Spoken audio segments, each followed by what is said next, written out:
이런 레드오션에서 반영구 두피문신 마케팅은 어떻게? 라는 질문을 해주셨는데요. 반영구 두피문신을 배우고 창업하는 분들이 계속 늘어나고 인스타그램 인기 게시물도 리그램으로 도배되는 상황에서 반영구 두피문신 홍보는 더 어려워진 것 같다고 생각되는데요. 유유. 150만원 넘게 마케팅 대행사에게 주고 인기 게시물 탭에 리그램 계정으로 도배하면 뭐예요? 1시간 뒤에 보면 떨어져 버리는데 어떻게 마케팅을 해야 하는지 대충이라도 알면 자신감을 좀 얻을 수 있을 것 같아요. 그래서 저 혼자 어린 신작으로 하는 건 그만하고 구체적으로 어떻게 반영구 두피문신 마케팅을 시작하면 좋을지 대표님의 인사이트를 듣고 싶습니다.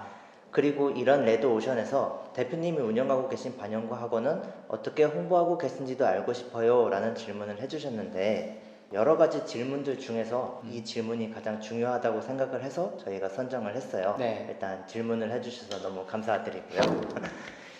이분의 말씀뿐만 아니라 모든 원장님들이 걱정하고 계실 만한 내용인 것 네네. 같습니다. 정말 많은 분들이 반영구 화장 두피문신 마케팅 어떤 게 궁금하세요? 라는 질문에 참여를 해주셨는데, 또 어떤 분들은 질문을 어디서 하는지 루트를 모르시는 분들도 계시더라고요. 궁금한 이슈, 질문들은 영상 댓글로 남겨주시거나 아니면 이제 시사 마케팅 스쿨 홈페이지에 있는 마케팅 상담 질문란을 이용해 주세요.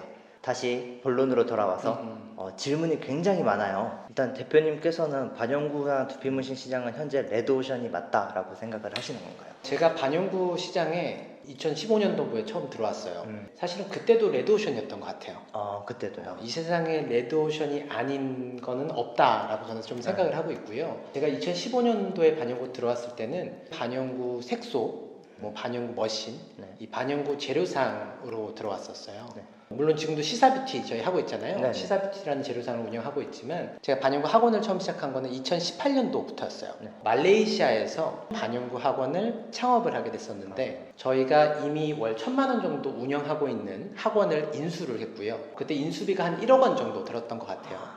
인수를 하고 다시 학원을 디자인해서 꾸미고 그리고 홍보를 진행했을 때 1,000만 원 정도의 매출이 나고 있던 학원이 한 달 만에 3,000만 원이 됐고, 네.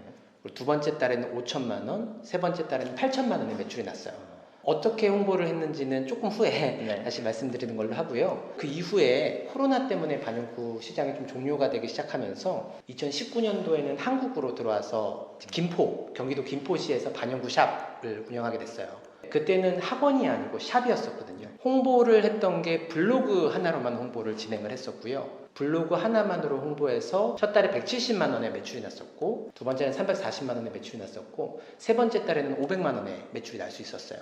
그 학원이 지금 1,000만 원, 2,000만 원 성장해서 지금의 소피아 아카데미, 저희가 운영하고 있는 학원이에요. 다른 사람들이 다 레드오션이라고 하지만 마케팅을 하시는 분들이 굉장히 많아지고 반영구를 하시는 분들이 굉장히 많아져서 조금 어려운 거는 있을 것 같아요. 근데 레드오션이라고 하기에는 내가 너무 마케팅에 대해서 무지하지 않았나 라고 표현하는 게 정답일 것 같습니다. 이어서 두 번째 질문이 뭐였죠? 두 번째 질문이 150만 원 넘게 마케팅 대행사에 주고 인기 게시물에 노출되는 리그램. 리그램이 여러 가지 계정을 통해서 시간마다 계속 포스팅을 이제 올리는 거잖아요. 대행사들이 해주는 거죠? 그렇죠. 대행사들이 계속 포스팅을 올려서 어느 해시태그를 검색을 했을 때 상단에 완전히 도배가 되도록 그런 식으로 이제 작업을 많이 하는데, 사실 이것 때문에 요즘 원장님들이 아마 골치 많이 아프실 거예요. 맞아요. 인스타그램으로 많이 홍보하시는데 검색하면 다 리그램 계정으로 도배가 되어 있으니까. 맞아요. 소피아 같은 경우에는 이제 인스타그램으로 홍보를 하고 있지는 않잖아요. 전혀 안 하죠. 네. 네, 그리고 전혀 안 하죠. 대표님이 방금 이제 블로그로 이제 170, 300 이렇게 먼저 시작을 하셨다고 하는데, 그러면 이제 원장님들께 추천을 하는 거는 블로그 마케팅인 건가요? 굉장히 어려운 질문인데, 우선 소피아는 지난달까지 매출이 2,500만 원이에요. 오늘 촬영 시점이 11월 5일인데 지금 오늘까지의 매출이 1,000만 원이 넘었거든요. 소피아 아카데미를 한국에서 운영한 지는 4년 정도 됐는데 4년 동안 마케팅 비용으로는 투자비는 0원이었어요. 단 한 푼도 투자를 하지 않았고. 어려운 질문인데, 지금 반영구 홍보를 블로그로 해야 되는 건가요? 라고 이제 질문을 하셔가지고, 만약에 월 1,000만 원의 매출이 아직 나지 않으신 경우라면 저는 100% 무조건 블로그를 하는 게 맞다고 보고요.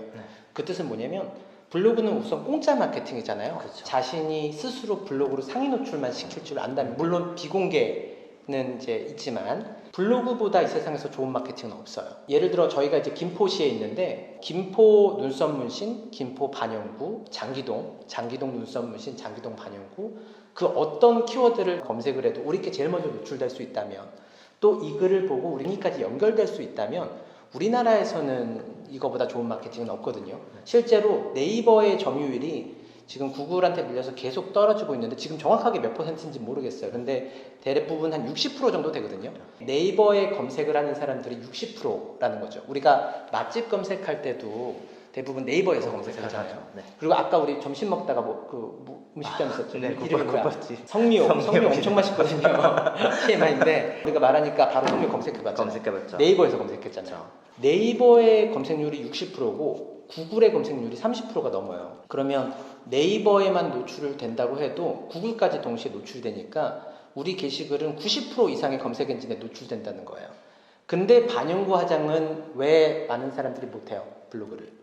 아마 비공개되는 게 가장 크겠죠. 그죠? 그 부분만 해결하신다면 사실은 반영구 화장에서 1,000만 원 이하의 원장님들이 하시는 마케팅 중에서는 블로그보다 좋은 건 없다. 저희도 마케팅 비용을 단 한 푼도 들이지 않고 지난달 매출이 2,500만 원인 이유가 블로그 딱 하나만 운영했기 때문이다 라고 설명드릴 수 있을 것 같고요. 저에게 누가 질문했어요. 존재하는 수많은 마케팅 채널 중에 단 하나만 고르라고 한다면 저는 1초의 고민도 하지 않고 블로그를 고르고요. 근데 어떤 게 가장 효과가 좋냐라고 한다면 제가 뭐 고를 것 같아요? 아무래도 대표님이 진짜 사기꾼 마케팅이라고 자주 강조를 하는 이제 스폰서 쪽이지 않을까 싶은데. 맞아요. 근데 이게 스폰서 마케팅이 아니에요. 스폰서 설명해주세요. 스폰서 모르시는 분들이 계실 것 같아서. 스폰서 마케팅은 원장님들한테 익숙한 건 아마 인스타그램 홍보하기 쪽이랑 비슷할 것 같기는 해요. 맞아요. 이제 지역이나 이제 성별, 연령을 이제 설정을 해서 무작위로 이제 광고를 뿌리는. 그러니까 쉽게 말하면 인스타 광고잖아요. 그렇죠. 돈을 써서 돈으로 보답을 받는 매출을 만드는 광고잖아요. 네. 인스타 광고는 아닌 것 같고 홈페이지 광고라고 해야지 맞는 것 같아요. 일단은 저희 걸로 예를 들는 게 편할 것 같아. 우리 시사 마케팅 스쿨이요. 물론 2년 전에 정말 말도 안 되는 우리 두피문신하고 반영구 원장님들을 배출해서 지금 엄청 유명하시게 되셨긴 하셨지만 2년 뒤에 다시 시사 마케팅 스쿨이라는 것을 시작을 했을 때 9일 만에 4천만 원 벌었다고 이걸로 홍보를 계속 때리고 있었잖아요. 그렇죠. 9일 만에 4천만 원 벌 수 있었던 게 스폰서 광고, 인스타 광고 때문에 번 게 아니에요. 홈페이지에 연결시킨 인스타 광고 때문에 된 거거든요. 인스타 광고만 하면 이 광고 콘텐츠가 좋은지 아니면 어떤 문제가 있는지 체크하는 게 절대 불가능해. 홈페이지에 픽셀이라는 분석 코드를 심어 놓으면 저희 시사 마케팅 홈페이지에 한번 들어오신 분들은 아실 거예요. 영상이 하나 있어요. 그 영상이 자세한 설명이 담겨 있는데 나중에 시간 나시면 꼭 한번 보시는 게 좋을 것 같고요. 인스타그램에서 광고 콘텐츠를 만들어서 광고를 막 무작위로 뿌려. 3개의 광고를 뿌렸어요. 이 콘텐츠의 효율이 좋은 건지 나쁜 건지 아니면 눌렀을 때 들어오는 랜딩 페이지가 좋은 거 나쁜 건지를 판단할 수가 있어. 더 알아보기를 누른 다음에 홈페이지에 들어와. 홈페이지의 글들을 보면서 여기 잘하네 라고 생각해. 근데 그날은 광고를 끝까지 보지 않고 문의까지 하지 않고 홈페이지를 닫았어요. 닫은 다음에 며칠 뒤에 다시 생각이 나서 그 홈페이지 주소를 직접 입력해서 들어왔어. 들어오고 홈페이지를 다시 오다가 제일 마지막에 문의하기 버튼을 그날을 눌렀어. 그러면 홈페이지에 심어놓은 픽셀이라는 코드가 이 사람의 모든 행동들을 수집을 해요.